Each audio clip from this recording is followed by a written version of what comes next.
What's up, everybody? Nathan and Richard over here with IT Reality. Together again. On site. Yep. VMware Explore 2023.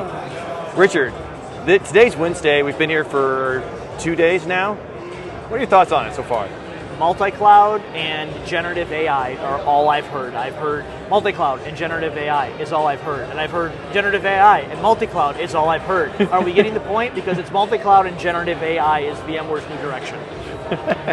Well, okay. Well, let's talk about multi-cloud. Yep. So when we talk about multi-cloud, give us a high-level definition of multi-cloud. Multi-cloud is VMware services across any cloud provider in the world right now. Google, Oracle, Amazon, and Microsoft Azure are the four big ones. Take your pick, run your VMware services on there, and NSX Plus is now going to be able to connect them all with one policy management interface versus what you used to have to do is you used to have to do multiple vCenters per cloud. While you were still technically running multi-cloud, you had to manage and operate them individually. Now with the new offerings from VMware in the Plus category, it's one single policy overlay that you can then transfer between where your VMs live, which means you can migrate them between clouds. Yeah, it's pretty awesome. So that migration between clouds is a little bit interesting because NSX Plus controls all the NSX layers, but does it do the migration pieces or does HCX do it?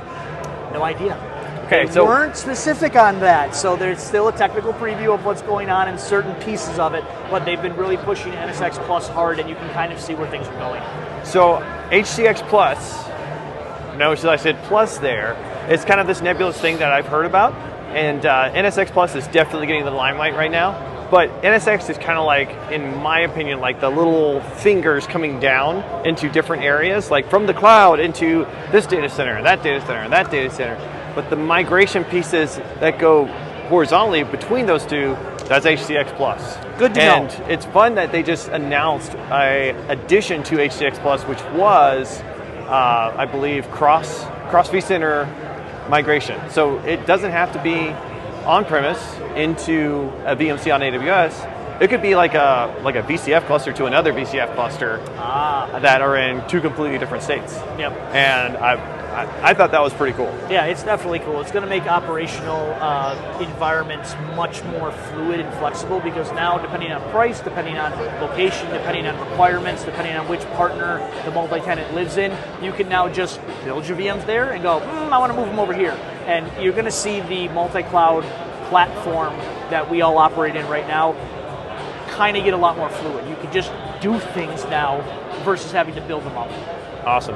So when we talk about multi-cloud, what's like the foundation of VMware's multi-cloud strategy?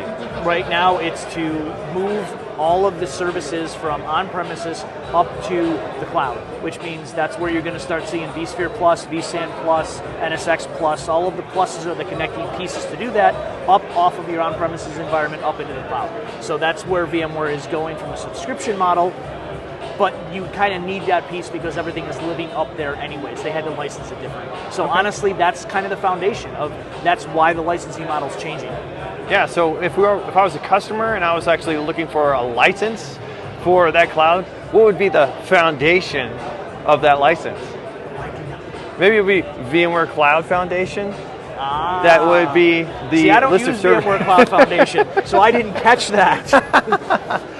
So VMware Cloud Foundation